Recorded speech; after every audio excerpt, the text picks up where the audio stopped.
मेरे चैनल को देखने वाले सभी दर्शकों को मेरी ओर से बहुत बहुत स्वागत। आज मैं 10 क्लास का लाइफ साइंस का वीडियो लेकर आए हैं। उसमें स्पाइनल कॉर्ड और रिफ्लेक्स एक्शन, ठीक है, दोनों क्या है इसके बारे में पूरी तरह से समझाएंगे। इसको आप समझिए। दो चीज समझाएंगे, स्पाइनल कॉर्ड। इसके पहले ब्रेन के बारे में चर्चा कर चुके हैं। ये पार्ट 4 का वीडियो में आप देखिएगा। ब्रेन का पूरा उसके एक एक पार्ट्स के बारे में जानकारी दिया गया है, सबका फंक्शन दिया गया है। आप वीडियो में देख लीजिएगा, मेरा वीडियो उसी में दिया हुआ है। अभी हम पार्ट 5 के बारे में, पार्ट 5 में स्पाइनल कॉर्ड के बारे में बता रहे हैं, उसे आप ध्यान से देखिए। स्पाइनल कॉर्ड, तो स्पाइनल कॉर्ड है क्या, इसको हम सबसे पहले डिफाइन करते हैं। डिफिनीशन, स्पाइनल कॉर्ड है क्या, तो केंद्रीय तंत्रिका तंत्र का, केंद्रीय तंत्रिका तंत्र का पश्च भाग, पश्च भाग मतलब पीछे का भाग, जो फोरामेन मैग्नम, फोरामेन मैग्नम, ध्यान रखिएगा इसको, फोरामेन मैग्नम से शुरू होकर second lumbar vertebra, second lumbar vertebra तक एक बेलनाकार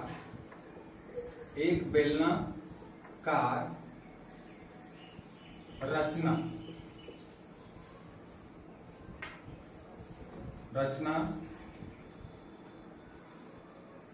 जो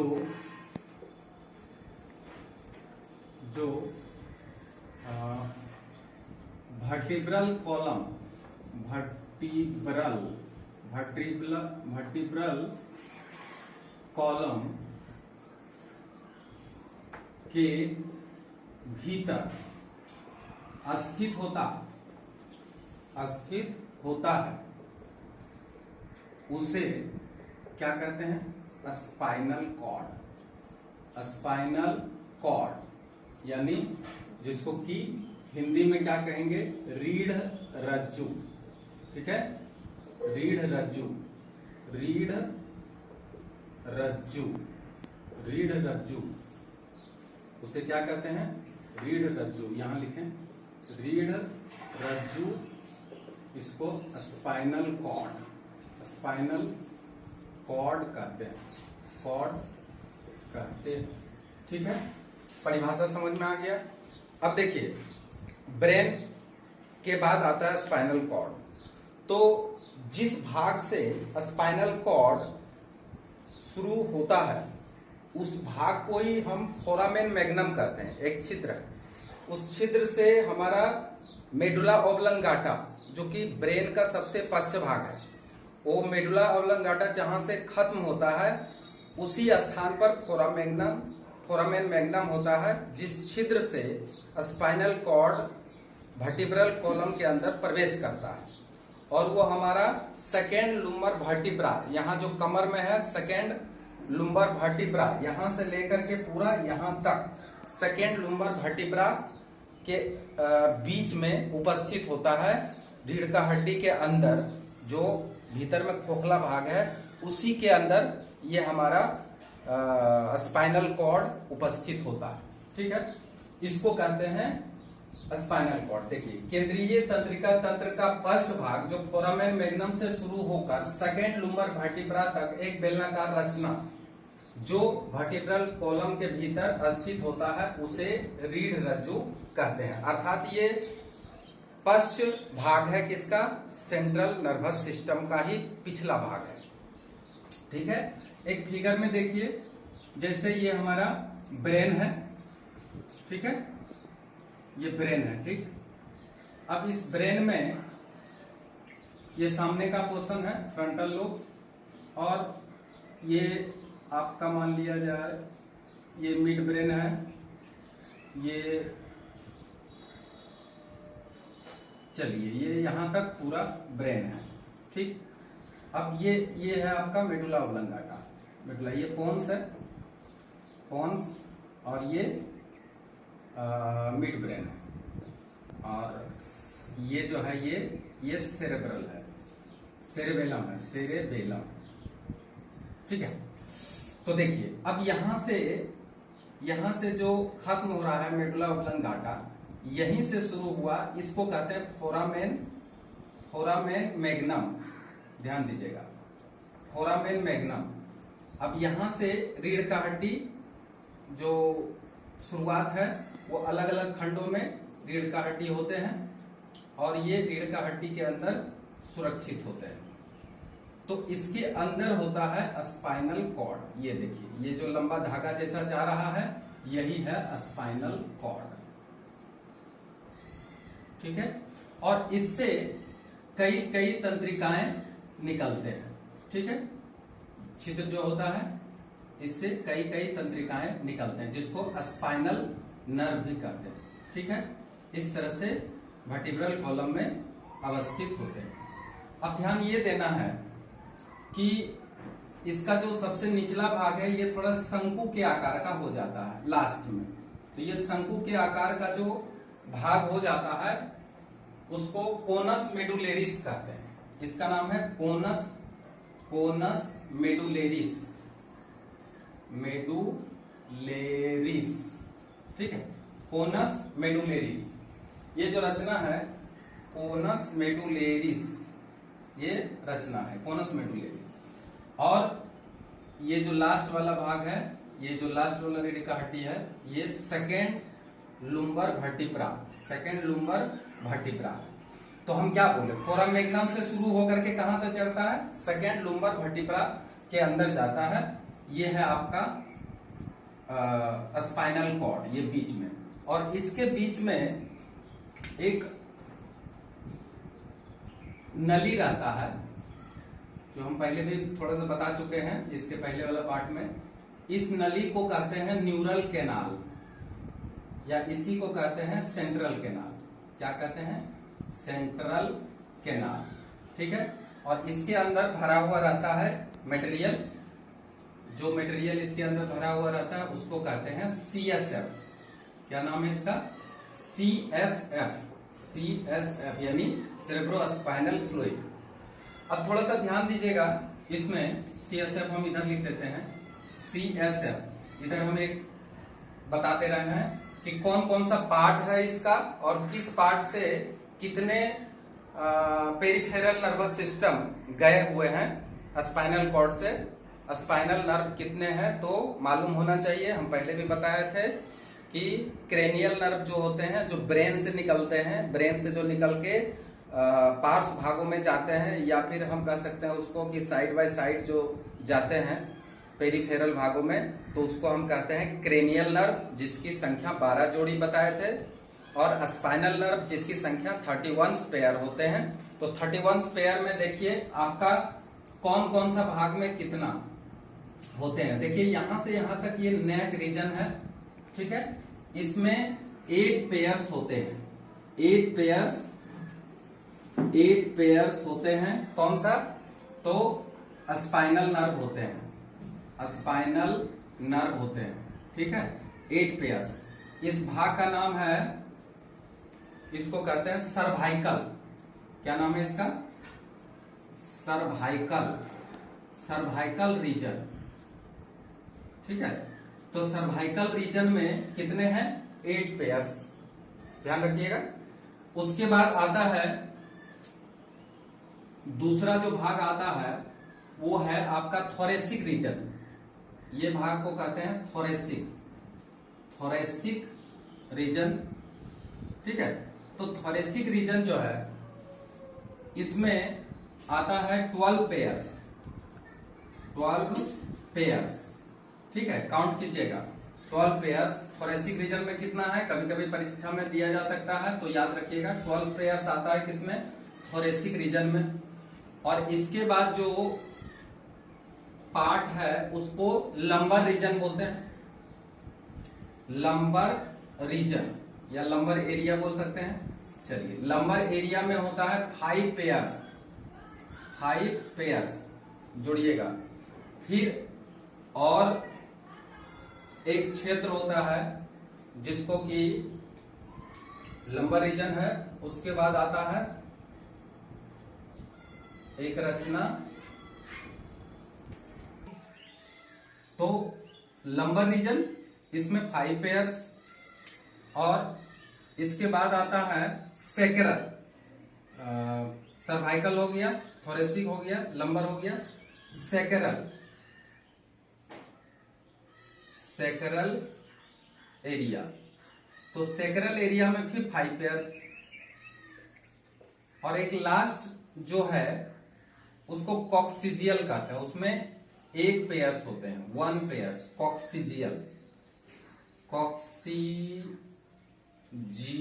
कॉक्सिजियल एरिया। तो कॉक्सिजियल एरिया से 1 पेयर। अब जोड़ के देखिए टोटल कितना हुआ, 12 पेयर, 8 पेयर, 20 और इधर 30 और 1, 31 पेयर। तो हमारा जो स्पाइनल नर्व की संख्या है वो 31 पेयर है, जो इसी तरह से उपस्थित होते हैं। ठीक है, अब इसके बारे में थोड़ा सा देखिए कि जो स्पाइनल नर्व है वो उसका लेंथ कितना होता है। स्पाइनल नर्व, स्पाइनल नर्व या स्पाइनल नर्व नहीं, इसको हम कहें स्पाइनल कॉर्ड। तो स्पाइनल कॉर्ड का पहले देखेंगे, ठीक है। तो स्पाइनल कॉर्ड का लेंथ जनरली देखा गया है 45 सेंटीमीटर होता है। एक आम आदमी जो एक वयस्क व्यक्ति है उसमें 45 सेंटीमीटर लंबाई होता है। इसका वेट लगभग 30 ग्राम होता है, बहुत कम, 30 ग्राम होता है, सोचिए। और इसका लंबाई हो गया, इसका वेट हो गया, और इसका आकृति जो होते हैं, इसका आकृति किस तरह से होते हैं वो अभी थोड़ा सा देख लीजिए। अगर इसको हम बाहर निकाल के देखें तो इसका आकृति कैसा होता है, ये देखिए। अगर मान लो इसका कटिंग कर रहे हैं हम, इतना कटिंग करके इसको हम दिखा रहे हैं, तो ये पोर्शन है, इसके बीच में इस तरह का रचना दिखाई देते हैं, ये है, ये रचना है इसका। बीच में इसका सेंट्रल कैनाल है, बीच में सेंट्रल कैनाल है इसका, ठीक है, ध्यान दीजिए। और चूंकि इसमें साइटोन भरा पड़ा है ना, तो साइटोन भरा पड़ा है, तो यहाँ पे ये इसको हम ग्रे मैटर कहते हैं। क्या कहते हैं? ग्रे मैटर, ध्यान रखिएगा। और ये परीक्षा में पूछा जाता है, ब्रेन के अंदर क्या है, ग्रे मैटर बाहर की तरफ है, लेकिन स्पाइनल कॉर्ड में ग्रे मैटर अंदर की तरफ है। ये परीक्षा में बहुत ही इंपॉर्टेंट क्वेश्चन है, ये पूछा जाता है। और बीच में सेंट्रल कैनाल है, सेंट्रल कैनाल है, ठीक है। और ये जो है आगे की तरफ इस तरह से जुड़ा हुआ होता है, इस तरह से रचना से आगे की तरफ जुड़ा होता है, और एक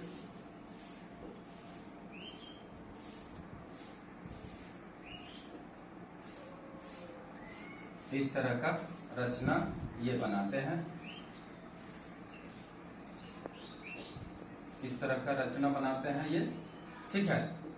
तो यहां से नर्व निकलते हैं, और ये है, इसको डोर्सल रूट बोलते हैं, डोर्सल रूट, और इसको वेंट्रल रूट बोलते हैं, वेंट्रल रूट, ठीक है। ये है संवेदना आने वाला जो नर्व है, इससे संवेदना आएगा डोर्सल रूट से होते हुए, और इसके अंदर जाएगा ग्रे मैटर में, और यहाँ इंटरमीडिएट न्यूरॉन रहते हैं।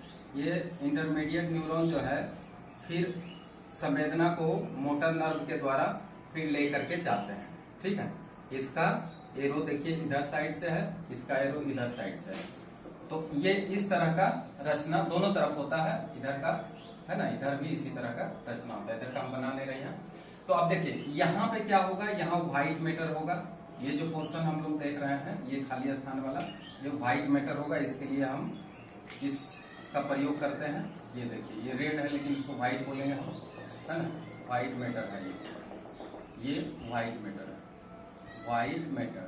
तो याद रखिएगा, इसमें स्पाइनल कॉर्ड में बाहर की तरफ व्हाइट मैटर और भीतर की तरफ क्या होता है, तो ग्रे मैटर होता है। इसमें न्यूरल कैनाल भी होता है और इसका रचना तितली के जैसा होता है, लगे कि अंदर में एक तितली के जैसा रचना दिखाई देता है। तो इस तरह से स्पाइनल कॉर्ड का रचना होते हैं। आपको समझ में आ गया कि इसका रचना किस तरह से होता है, लेंथ कितना है, वेट कितना होता है, इसका संरचना किस प्रकार होता है। तो संरचना के बारे में, स्ट्रक्चर के बारे में समझ में आ गया है।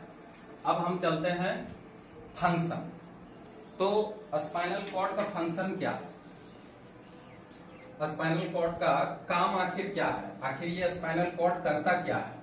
ठीक है, तो स्पाइनल कॉर्ड सबसे पहले तो 1 नंबर इसका फंक्शन अगर लिखे, स्पाइनल कॉर्ड का फंक्शन, ठीक है, रचना तो हम बता दिए हैं, उसको इसी तरह से याद रखेंगे। मेन फंक्शन आएगा परीक्षा में, हो सकता है, तो फंक्शन इसको याद रखिए। सबसे पहले प्रतिवर्ती क्रिया, इसके बारे में बाद में बताएंगे, अभी याद रखिए केवल प्रतिवर्ती क्रिया में सहायक होते हैं। ठीक है, सबसे पहला काम क्या है, स्पाइनल कॉर्ड प्रतिवर्ती क्रिया में सहायक होते हैं। यह मस्तिष्क के बोझ को कम करता है। ठीक है, 3 नंबर, यह अनैच्छिक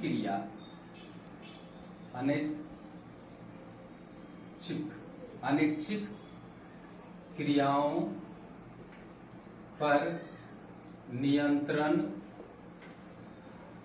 करता है।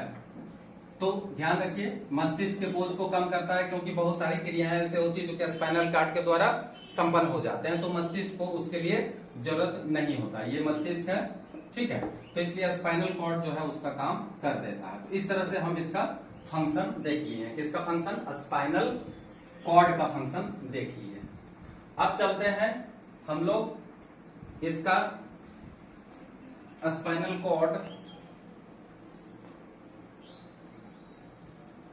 का फंक्शन देख लिए हैं। अब रिफ्लेक्स एक्शन देखते हैं।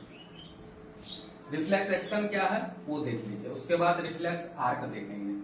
तो रिफ्लेक्स एक्शन क्या है, रिफ्लेक्स एक्शन,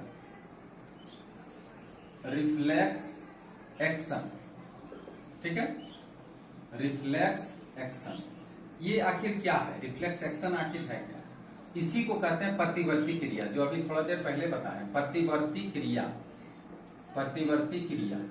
क्या है, प्रतिवर्ती क्रिया, ठीक है। तो देखिए, हमारे शरीर के अंदर बहुत सारी क्रियाएं ऐसे होते हैं जो हमारे इच्छा अनुसार होते हैं। जैसे हमको लिखना है, पढ़ना है, दौड़ना है या भोजन करना है, कुछ भी है, तो ये सब करने के लिए हमको इच्छा की आवश्यकता होती है या हमारा इच्छा के अनुसार होता है। हमारा ब्रेन उसको ऑर्डर करता है तो मैं उस काम को करता हूं। तो इस तरह से हमारे अंदर एक इच्छा अनुसार कार्य होता है। लेकिन क्या आप जानते हैं कि बहुत सारे ऐसे कार्य हैं जो कि हमारे इच्छा के अनुरूप नहीं होते हैं, अर्थात मेरा इच्छा उसमें कोई काम नहीं करता है। जैसे दिल का धड़कन, क्या मेरा इच्छा अनुसार होगा? नहीं होगा। या हम भोजन जब कर लेते हैं, निगल जाते हैं, तो भोजन पेट में जाता है, पेट से फिर छोटी आंत में जाता है, फिर बड़ी आंत में जाता है, ठीक है, एनस से होकर बाहर निकल। तो ये सब जो प्रक्रियाएं डाइजेस्टिव का हो रहा है, तो क्या इसमें हमारा कोई इन्वॉल्वमेंट होता है? नहीं होता है, हमको पता भी नहीं रहता है, भोजन डाइजेस्ट हो जाता है। तो ये सब जो क्रियाएं हैं, यूरिन का त्याग करना या फिर लार का निकलना, ये सब बहुत सारे फंक्शन ऐसे होते हैं, आंख के पलक का झपकना, बहुत सारे ऐसे क्रियाएं हैं जो कि हम उसको रोक नहीं सकते हैं, अर्थात मेरे बस के अंदर नहीं रहता है। तो ऐसे कार्यों को ही हम कहते हैं अनैच्छिक क्रिया, या इसी को कहते हैं इनवॉलेंट्री एक्शन। तो दो प्रकार की क्रियाएं देखते हैं। तो पहला बात है कि ब्रेन जो क्रियाएं कर रही है, ज्यादातर ब्रेन में जो भी प्रक्रियाएं होती है वो सोच समझ के किया जाता है। मतलब ब्रेन से जितने भी हम काम करेंगे वो हमारा स्केलेटल मसल से जो ब्रेन का भाग जुड़ा हुआ है वो सारा ब्रेन का डिसीजन से काम होता है। लेकिन कुछ काज ऐसे होते हैं जो अचानक होते हैं और बहुत जल्दी होते हैं, उसके लिए ब्रेन की आवश्यकता नहीं पड़ती है, क्योंकि ब्रेन में जब तक वो काम के लिए इंफॉर्मेशन जाएगा तब तक दुर्घटना ग्रसित हो सकते हैं हम, या फिर उस घटना से बच नहीं सकते हैं। तो ऐसे प्रक्रिया में क्या होता है, हमारे शरीर से कुछ अचानक प्रतिक्रिया होती है या कुछ अचानक रिस्पॉन्स होते हैं। तो ये जो प्रक्रियाएं हैं इसी को कहते हैं रिफ्लेक्स एक्शन, या इसी को कहते हैं प्रतिवर्ती क्रिया। अर्थात प्रतिवर्ती क्रिया क्या है, तो बाह्य अथवा आंतरिक उद्दीपन के प्रभाव से होने वाला वैसे अनैच्छिक प्रक्रियाएं जो स्पाइनल कॉर्ड के द्वारा संचारित किए जाते हैं या फिर उसके द्वारा संपन्न किए जाते हैं, उसी को हम कहते हैं रिफ्लेक्स एक्शन। ठीक है, तो निश्चित रूप से प्रतिवर्ती क्रिया आप समझ गए हैं। तो देखिए इसको हम लिखते हैं, आप भी परिभाषा में लिख सकते हैं, इसको बहुत अच्छा से इसको लिख सकते हैं। देखिए क्या है प्रतिवर्ती क्रिया। प्रतिवर्ती क्रिया लिखेंगे बाह्य अथवा, बाह्य मतलब चाहे बाहर का उद्दीपन हो या हमारे शरीर के अंदर का हो, बाह्य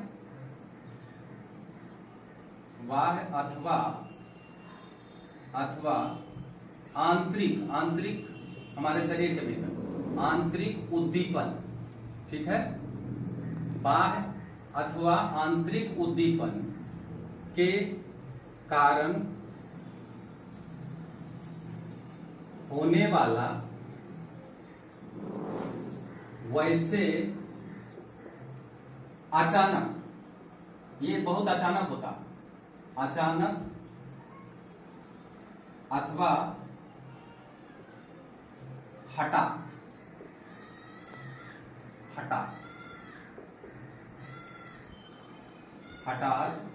अचानक अथवा हठात और अनैच्छिक क्रियाएं जो कहां से संपन्न होता है, जो स्पाइनल कॉर्ड, यानी इसको रीढ़ रज्जु कहें, रीढ़ रज्जु है ना, स्पाइनल कॉर्ड रीढ़ रज्जु के द्वारा संचालित होते हैं,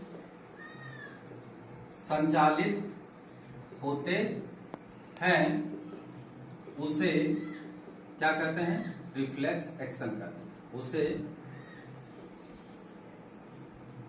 प्रतिवर्ती क्रिया कहते हैं, प्रतिवर्ती क्रिया कहते हैं। क्लियर हो गया। बाह्य अथवा आंतरिक उद्दीपन के कारण होने वाले वैसे अचानक अथवा हठात अनैच्छिक क्रियाएं जो रीढ़ रज्जु के द्वारा संचालित होते हैं उसे प्रतिवर्ती क्रिया कहते हैं। क्लियर हो गया, समझा भी दिया है प्रतिवर्ती क्रिया क्या है। अब देखिए रिफ्लेक्स एक्शन दो प्रकार के होते हैं, एक होता है जो सरल प्रतिवर्ती क्रिया कहे जाते हैं और दूसरा जो होता है वो जटिल प्रतिवर्ती क्रिया कहे जाते हैं। तो सरल प्रतिवर्ती क्रिया मतलब हुआ सिंपल रिफ्लेक्स एक्शन, जिसको इनबॉर्न रिफ्लेक्स एक्शन भी बोला जाता है, अर्थात वो जन्मजात होते हैं। अर्थात जब बच्चे जन्म लेते हैं तो उस समय जो उसके अंदर प्रक्रियाएं चलते रहती है वो सारा प्रक्रिया कहलाता है जन्मजात और वो कहलाता है सरल प्रतिवर्ती क्रिया।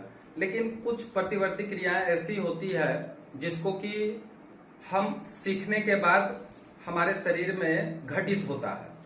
अब जैसे साइकिल चलाने की बात आती है या फिर हम टाइप मशीन को पर बैठ के टाइप करते हैं, तो ये सब बिना सीखे नहीं होगा। या तैरने की जहां तक बात आती है तो हम लोग उसके लिए पहले प्रिपेयर्ड होते हैं, पहले सीखते हैं, उसके बाद फिर हम उस वो जो प्रक्रिया होता है वो प्रतिवर्ती क्रिया बन जाते हैं, जिसमें माइंड का इन्वॉल्वमेंट नहीं होता है।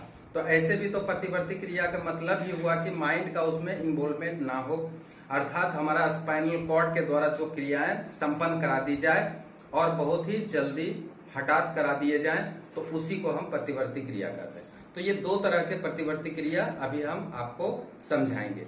तो प्रतिवर्ती क्रिया कितने प्रकार के, दो प्रकार के टाइप ऑफ।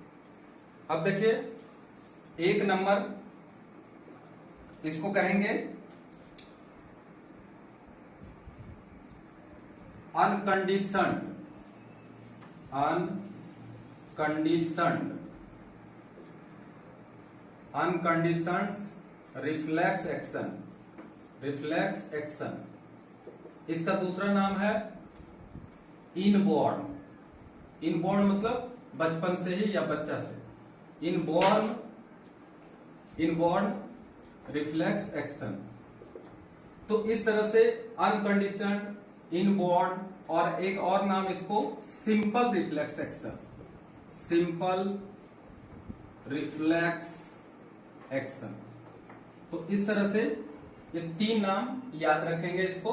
हिंदी में अगर कहें शर्त विहीन, शर्त विहीन प्रतिवर्ती क्रिया, प्रतिवर्ती क्रिया, या इसको सरल प्रतिवर्ती क्रिया, सरल प्रतिवर्ती क्रिया, या जन्मजात, जन्मजात प्रतिवर्ती क्रिया। देखिए कितना नाम है, प्रतिवर्ती क्रिया, ये सारा एक ही का नाम है, ठीक है। और दूसरा नंबर में अगर पढ़े तो दूसरा नंबर में है कंडीशनड, कंडीशनड रिफ्लेक्स एक्शन। अब इसका भी फिर दूसरा नाम होगा एक्वायर्ड, एक्वायर्ड रिफ्लेक्स एक्शन, ठीक है। और एक और भी नाम है कॉम्प्लेक्स, कॉम्प्लेक्स रिफ्लेक्स एक्शन, ठीक है, रिफ्लेक्स एक्शन। तो इस तरह से इसका अलग अलग नाम है।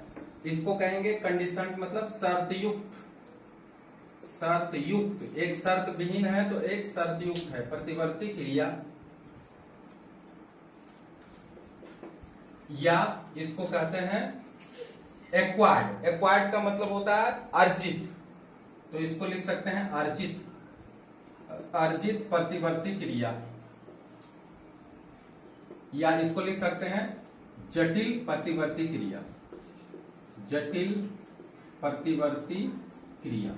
तो देखिए ये साधारण तरीके से आप परीक्षा में इतना लिखने का कोई जरूरत नहीं है, हम यहाँ पे समझा दिए हैं। परीक्षा में देखिए एक आप सबसे अच्छा लिखना है सिंपल रिफ्लेक्स एक्शन और कॉम्प्लेक्स रिफ्लेक्स एक्शन इंग्लिश में, और हिंदी वाले जो विद्यार्थी हैं वो सरल प्रतिवर्ती क्रिया और जटिल प्रतिवर्ती क्रिया, बस ये दो लिखने से ही हो गया है। अब एक नंबर इसको परिभाषित कैसे करेंगे, तो इसमें हम अनकंडीशनड केवल लिख दे रहे हैं, अनकंडीशनड, अनकंडीशनड किसको कहेंगे, तो देखिए वैसे प्रतिवर्ती क्रिया, वैसे प्रतिवर्ती क्रिया जो बिना शर्त के अथवा जन्मजात, जन्मजात होते हैं उसे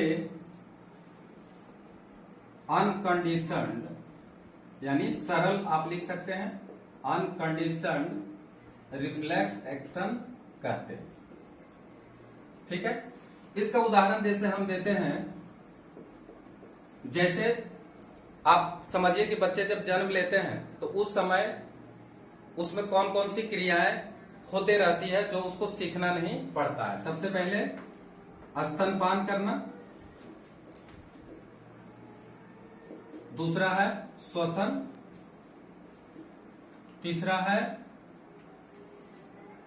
आंख का पलक का झपकना,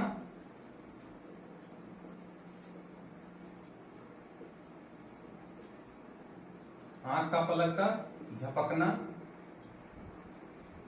झपकना, उसके बाद और भी बहुत सारे प्रक्रियाएं हैं जो कि जन्मजात होते हैं। तो इस तरह से जो जन्मजात प्रतिक्रियाएं हैं जो मेरे जन्म से ही होते हैं, उस प्रतिक्रिया को ही कहते हैं हम अनकंडीशन, या जिसको कहते हैं सरल प्रतिवर्ती क्रिया, जिसको कि हम हमेशा हृदय का धड़कन, हृदय का धड़कन, ये भी क्या है, जन्मजात ही होते हैं। तो इस तरह से जो भी प्रतिक्रिया हमारे शरीर के अंदर घटित होता है उसी को कहते हैं अनकंडीशन। ठीक है, अब दूसरा चले आइए, कंडीशन। कंडीशन जैसा कि हम बताए थे, कंडीशन का मतलब जटिल प्रतिवर्ती क्रिया। तो वैसे प्रतिवर्ती क्रिया जो शर्त युक्त हो अथवा अनुभव तथा सीखने के बाद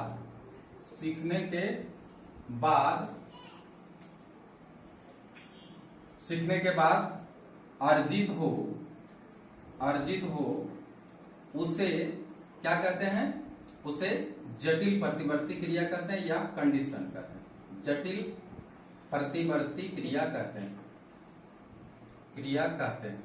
ठीक है, ध्यान दीजिएगा, वैसे प्रतिवर्ती क्रिया जो शर्त युक्त हो अथवा अनुभव एवं सीखने के बाद अर्जित हो उसे जटिल प्रतिवर्ती क्रिया कहते हैं। जैसे हम लोग को सीखने के बाद क्या क्या हो सकता है, जैसे साइकिल चलाना। साइकिल यूं ही तो हम डायरेक्ट साइकिल के बारे में सब चीज समझा दिया जाता है। साइकिल चलाना कैसे है, तो ठीक है, आप पैडल मारिएगा, हाथ हैंडल को पकड़ना है और उसके बाद साइकिल चलाना है। तो क्या ऐसे समझा देने के बाद माइंड में तो ठीक है हम समझ लिए कि कैसे चलाना, या गाड़ी कैसे चलाना समझा दिया गया, तो क्या आप बैठ के एक बार में चला सकते हैं? कभी नहीं चला सकते हैं।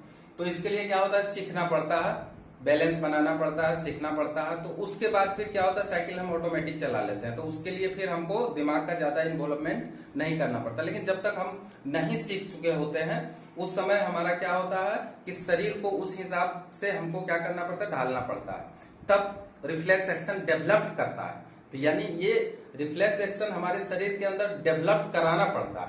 तो इसलिए यहां पे है साइकिल चलाना, ठीक है, या टाइप मशीन चलाना, टाइप मशीन चलाना, या फिर तैरना। तैरना भी प्रतिवर्ती क्रिया है लेकिन जटिल प्रतिवर्ती क्रिया है। तो इस तरह से हम दोनों प्रकार के प्रतिवर्ती क्रिया को समझ गए हैं उसका एग्जाम्पल के साथ। अब चले आते हैं प्रतिवर्ती चाप। अब देखिए प्रतिवर्ती चाप क्या है। तो ये हुआ प्रतिवर्ती क्रिया का प्रकार। अब आते हैं प्रतिवर्ती चाप।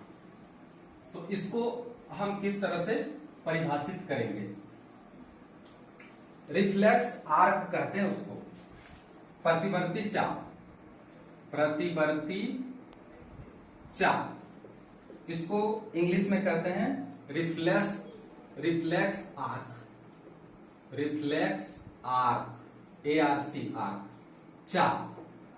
ठीक है, अब ये है क्या, देखिए ये एक तरह का क्या है, पथ, रास्ता है, जिस रास्ते से होकर हमारे शरीर के अंदर संवेदना केंद्रीय तंत्रिका तंत्र के अंदर जाता है और केंद्रीय तंत्रिका तंत्र से फिर संवेदना हमारे अपवाहक अंगों में जाते हैं। तो आखिर ये संवेदी अंगों से संवेदना ग्रहण कर केंद्रीय तंत्रिका तंत्र में पहुंचाना और केंद्रीय तंत्रिका तंत्र से फिर संवेदना को मसल्स या कोई ग्लैंड के अंदर पहुंचाने का जो रास्ता है उस रास्ता को ही हम प्रतिवर्ती चाप कहते हैं। अर्थात ये क्या है, एक मार्ग है, एक पथ है जिससे होकर आवेग का संचालन होता है। बस यही चीज ध्यान में रखिएगा, आर्क यही है। तो हम परिभाषा पहले लिखते हैं, देख लीजिए कि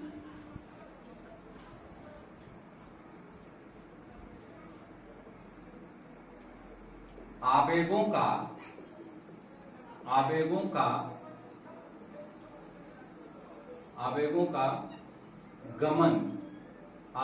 गमन का वह पथ जिसके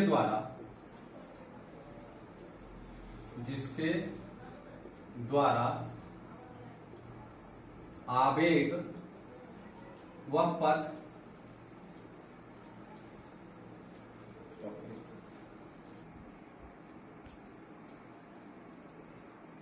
न्यूरॉन के द्वारा आवेगों के आवेगों के गमन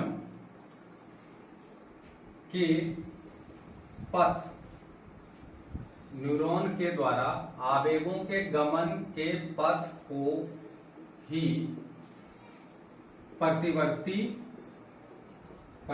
चाप कहते हैं। तो कितना आसान परिभाषा है इसका कि न्यूरॉन के द्वारा आवेगों के गमन के पथ, अर्थात न्यूरॉन के द्वारा, हम लोग जानते हैं कि न्यूरॉन के द्वारा ही आवेगों का संचारण होता है, तो इसलिए न्यूरॉन के द्वारा आवेगों के गमन के पथ को ही प्रतिवर्ती चाप कहते हैं। यानी ज्यादातर ये प्रतिवर्ती क्रिया में ही शुरू होते हैं, इसलिए यहाँ पे थोड़ा सा लिख देंगे, प्रतिवर्ती क्रिया के दौरान, प्रतिवर्ती क्रिया के दौरान या समय भी लिख सकते हैं, दौरान न्यूरॉन के द्वारा आवेगों के गमन पथ को ही प्रतिवर्ती चाप कहते हैं। ठीक है, तो इस तरह से प्रतिवर्ती चाप का हम परिभाषा दे सकते हैं। लेकिन ये प्रतिवर्ती चाप को दिखाने के लिए हम किस तरह से यहाँ पे प्रयोग करेंगे वो देख लीजिए। सबसे पहली बात है कि इसमें अगर हम दिखाएं तो ये देखिए डायग्राम, ये डायग्राम हमारा है स्पाइनल कॉर्ड का, एक भाग काट करके हम दिखा रहे हैं। ये स्पाइनल कॉर्ड का डायग्राम है। ये मान लिया स्पाइनल कॉर्ड को हम कटिंग किए हैं। अब इसमें क्या क्या दिखाई देते हैं, तो हम लोगों को मालूम है कि इसमें ग्रे मैटर इस तरह से दिखाई देते हैं, इस तरह से ग्रे मैटर दिखाई देते हैं, और इसके बीच में सेंटर दिखाई देते हैं, जिसको कि हम सेंट्रल कैनाल कहते हैं, सेंट्रल कैनाल कहते हैं या सेंट्रल कैनाल कहते हैं इसको। और इसके अंदर जो ग्रे मैटर भरा हुआ होता है, यानी साइटोन का जो समूह होता है, इसको हम ग्रे मैटर भी कहते हैं, ग्रे मैटर। ठीक है, ये ग्रे मैटर है। और इसमें दो श्रृंग निकलते हैं, ये एक ऊपर से निकलते हैं, ग्रे मैटर इस तरह से, और एक नीचे से इस तरह से दो श्रृंग निकलते हैं।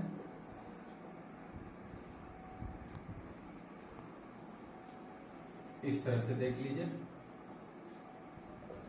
ये है श्रृंग, ये दोनों तरफ होते हैं, इधर भी ये निकलते हैं इस तरह से।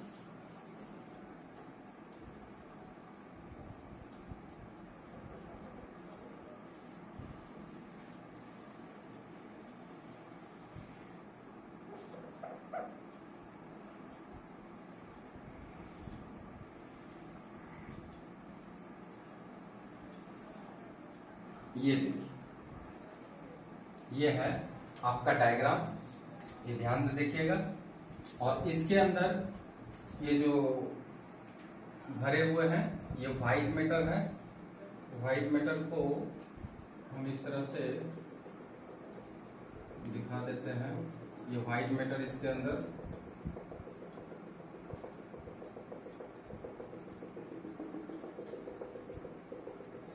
भरे पड़े हैं इस तरह से।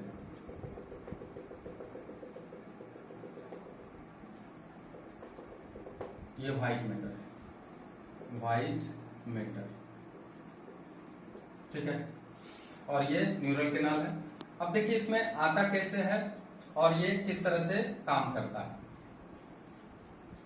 इधर से दिखा दे रहे हैं, इधर देखिए, एक जो न्यूरॉन है या तंत्रिका है, ये इसके अंदर संवेदना को पहुंचाता है। ठीक है, तो पहुंचाने वाला जो है संवेदना, वो आता कहां से है। मान लिया हमारे शरीर का कोई ऑर्गन है, चाहे वो त्वचा हो, आंख हो, कुछ भी हो, हम ये शरीर के ऑर्गन को यहाँ पे हम बना देते हैं। तो ये शरीर का ऑर्गन है, इसको हम सेंसरी ऑर्गन बोलते हैं। सेंसरी ऑर्गन, ठीक है। तो सेंसरी ऑर्गन कुछ भी हो सकता है, त्वचा हो सकता है, आंख हो सकता है, ठीक है। इसको रिसेप्टर भी कहते हैं, रिसेप्टर, ठीक है। अब यहां से संवेदना आना चालू हो गया। देखिए किस रास्ते से होकर के संवेदना जा रही है। ये इस रास्ते से होकर संवेदना जाएगी और कहां पे जाएगी, तो हमारा ग्रे मैटर के अंदर जाएगा। हम जानते हैं कि स्पाइनल कॉर्ड के अंदर जो ग्रे मैटर होता है वो केंद्रीय भाग में होता है, और ब्रेन के अंदर जो ग्रे मैटर होता है वो परिधीय वाला भाग में होता है। ठीक उल्टा होता है। इस पर क्वेश्चन भी आता है कि मस्तिष्क में ग्रे मैटर किधर रहता है, परिधीय भाग में या केंद्रीय भाग में। तो उसमें बताना है मस्तिष्क में परिधीय भाग में रहता है, लेकिन यही अगर स्पाइनल कॉर्ड में पूछा जाएगा तो ये मध्य में रहते हैं, यानी केंद्रीय भाग में रहते हैं। तो ये देखिए ग्रे मैटर में आया, और यहाँ पे एक इंटरमीडिएट न्यूरॉन होते हैं। मान लिया ये इंटरमीडिएट न्यूरॉन है, ठीक है। ये संवेदना इसको दिया, और ये फिर क्या करेगा, इस संवेदना को ट्रांसफर करेगा, मतलब आदेश को ये ट्रांसफर करेगा, और ये जाएगा कहां से, फिर ये जाएगा मांसपेशी को खबर करने के लिए, अर्थात ये आ गया आपका मांसपेशी। मांसपेशी को इस तरह से बनाए, ये देखिए ये मांसपेशी को ऑर्डर किया, और मांसपेशी संकुचित हुआ, जिससे कि हमारा प्रतिवर्ती क्रिया संपन्न हो गया। अब इसका मार्ग देखिए, ये है इसका इधर से आने वाला मार्ग है। तो सूचना जो है हमारा रिसेप्टर देता है, ये सूचना को जो ले जाता है उसको कहते हैं सेंसरी पथ, सेंसरी पाथ, ठीक है। तो सेंसरी पाथ संवेदना को ले जाता है, और ये नर्व सेंटर बीच में जो है वो नर्व सेंटर है, इसको नर्व सेंटर भी कहते हैं, नर्व सेंटर, ठीक है। और ये जो होता है ये मोटर है, इसको मोटर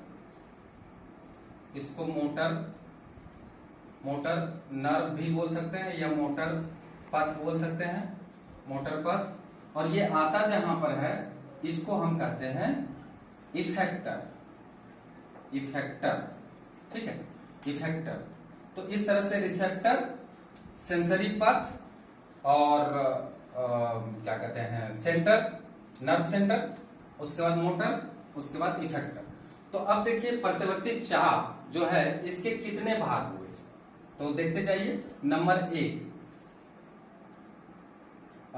इसको कहते हैं part of reflex arc, reflex arc. इसको ध्यान दीजिएगा, एक एक करके हम लिखा रहे हैं। पहला हो गया रिसेप्टर, ठीक है। दूसरा हो गया सेंसरी पाथ, तीसरा हो गया नर्व सेंटर, ठीक है।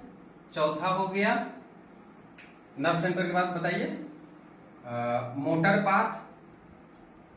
पाथ, ठीक है। 5वां नंबर नाम बताइए, इफेक्टर। तो इस तरह से देखिए इसका 5 मार्ग है, receptor, sensory path, nerve centre, motor path और इफेक्टर, ठीक है। तो अब देखिए इसके बारे में हम समझा देते हैं। ये डायग्राम बहुत इंपॉर्टेंट है, ये है रिफ्लेक्स आर्क का डायग्राम ऑफ रिफ्लेक्स आर्क। ये परीक्षा के लिए भी डायग्राम बहुत महत्वपूर्ण है, आप दिखा सकते हैं इसको। तो देखिए सबसे पहले रिसेप्टर, तो इसमें लिखना क्या है, अगर बाय द वे कभी वर्णन करने के लिए आ गया है तो आप वर्णन क्या करेंगे। सबसे पहले देखिए रिसेप्टर लिखेंगे कि प्रतिवर्ती क्रिया के समय जहां से संवेदना हमारे शरीर के जिन भागों से या शरीर के जिन संवेदी अंगों से संवेदना ग्रहण किया जाता है उसे रिसेप्टर कहते हैं। अब ये रिसेप्टर से आवेग को या संवेदना को जिस मार्ग के द्वारा नर्व सेंटर में पहुंचाया जाता है उसे सेंसरी पथ कहते हैं, याद रहेगा। उसके बाद नर्व सेंटर किसको कहते हैं? तो केंद्रीय तंत्रिका तंत्र के अंदर जो भी न्यूरॉन या नर्व होते हैं उसी को हम कहते हैं नर्व सेंटर। देखिए ये दूसरा नंबर, तीसरा नंबर नर्व सेंटर।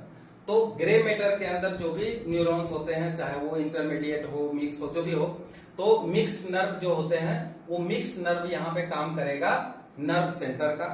समझ में आ गया? तो ग्रे मैटर के अंदर उपस्थित नर्व को ही हम नर्व सेंटर कहते हैं। चौथा वर्णन आएगा मोटर पथ किसे कहते हैं? तो आए हुए संवेदना को प्रतिचार के रूप में जिस मार्ग के द्वारा अपवाहक अंग में पहुंचाया जाता है उसे मोटर पथ कहते हैं। याद रहेगा मोटर पथ क्या है? तो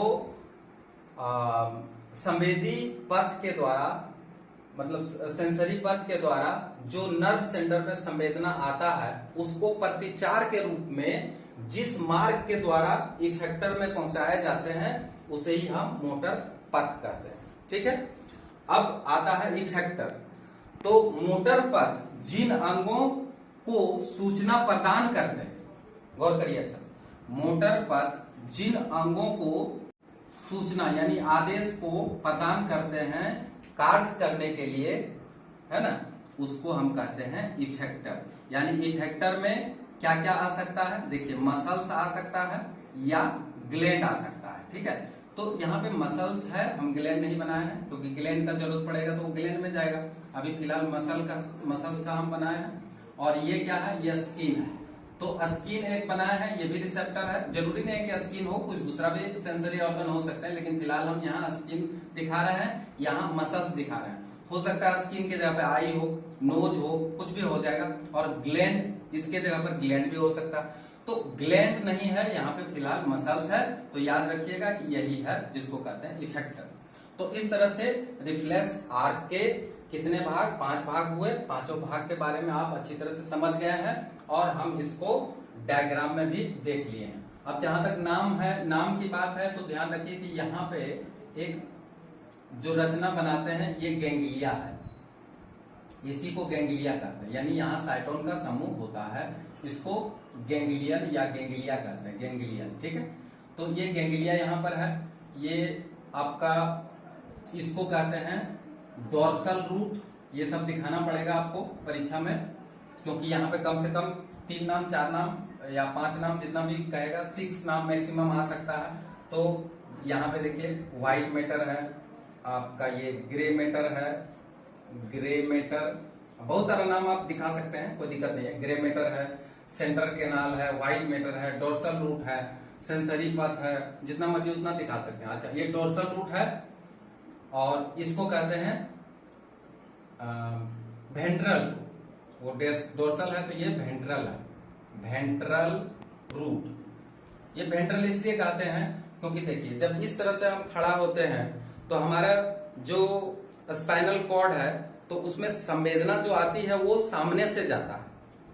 1 मिनट, संवेदना जो आती है वो हमारे पृष्ठ वाला भाग से गहन होता है और उसका जो प्रतिचार होता है वो हमारे पेट के तरफ के भाग से जो नर्व निकलते हैं वो हमारे विभिन्न ऑर्गन के अंदर जाते हैं, इफेक्टर ऑर्गन के अंदर जाते हैं। तो इसलिए देखिए ये ऊपर से आ रहा है, यानी ये डोर्सल पोजीशन में, यानी पीठ के तरफ है, तो इसलिए डोर्सल पोजीशन उसको कहते हैं। अब वेंट्रल मतलब होता है पेट के साइड का, तो इसलिए देखिए ये पेट के साइड का ये है और पीठ के साइड का ये है, इसलिए इसका नाम दिया डोर्सल रूट और इसका नाम दिया वेंट्रल रूट। तो डोर्सल रूट से हमेशा याद रखिएगा कि ये संवेदना क्या होता है, नर्व सेंटर में पहुंचता है, और वेंट्रल नर्व से संवेदना क्या होता है, मसल्स के अंदर जाते हैं या फिर इफेक्टर ऑर्गन में जाते हैं। तो इस तरह से हम प्रतिवर्ती क्रिया के बारे में, प्रतिवर्ती चाप के बारे में अच्छी तरह से समझ गए।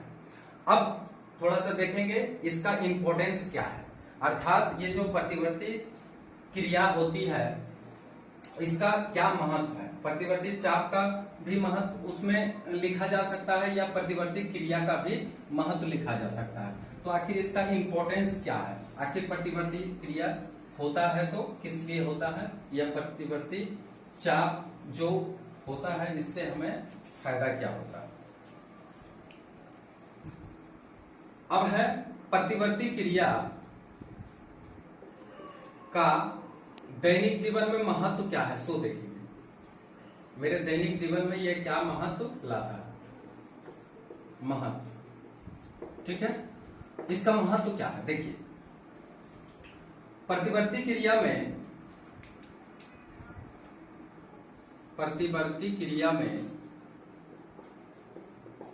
क्रिया में आवेगों का स्थानांतरण आवेग सेंसरी पथ के द्वारा नर्व सेंटर में पहुंचाई जाती है और बहुत शीघ्र ही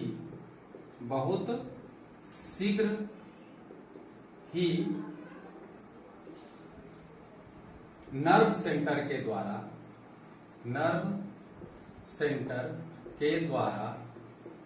प्रतिचार को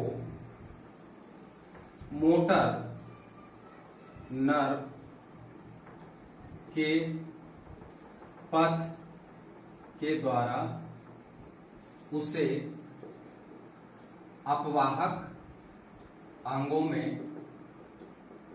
में पहुंचाकर हमारे दैनिक जीवन में होने वाले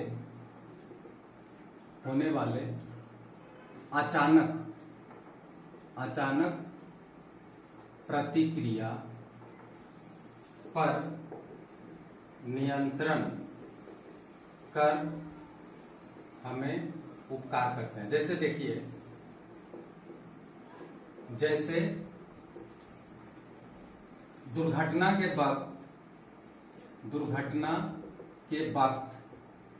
सजग होना,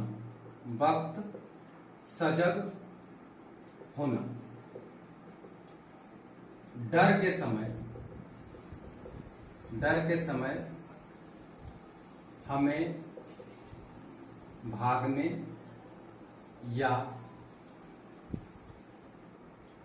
या लड़ने का शक्ति देना। पलक झपकना,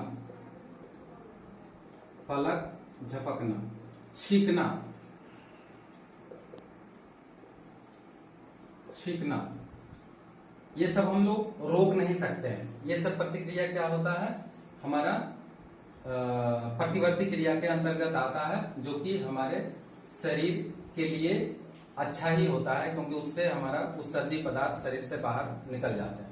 तो पलक का झपकना, छींकना और विभिन्न प्रकार की प्रक्रियाएं हैं जो कि दुर्घटना होते समय हमारे शरीर में अचानक होते हैं या उस बचने के लिए हम लोग करते हैं। तो ये सारा प्रतिवर्ती क्रिया का ही दैनिक जीवन में क्या है, महत्व है। तो इस तरह से ये टॉपिक खत्म हुआ है। इसके अंदर जो भी नर्वस सिस्टम के अंतर्गत जो भी टॉपिक्स आते हैं वो सारा टॉपिक्स क्लियर हो गए हैं। अगर कोई असुविधा हो या फिर समझने में दिक्कत हो तो निश्चित रूप से आप कमेंट करिएगा, मैं उसमें सुधार करने का कोशिश करूंगा या फिर नया वीडियो हम बनाऊंगा, जिससे कि आप लोगों को ज्यादा से ज्यादा इस विषय में जानकारी हो। तो निश्चित रूप से कमेंट जरूर करिएगा कि ये वीडियो आपको कैसा लगा, और इसके साथ साथ आप इस वीडियो को जो नए हैं वो सब्सक्राइब भी करें और इसके साथ साथ अन्य स्टूडेंट को शेयर करें, ताकि वो घर बैठे पढ़कर अच्छी तरह से लाभ उठाए। बस, थैंक यू।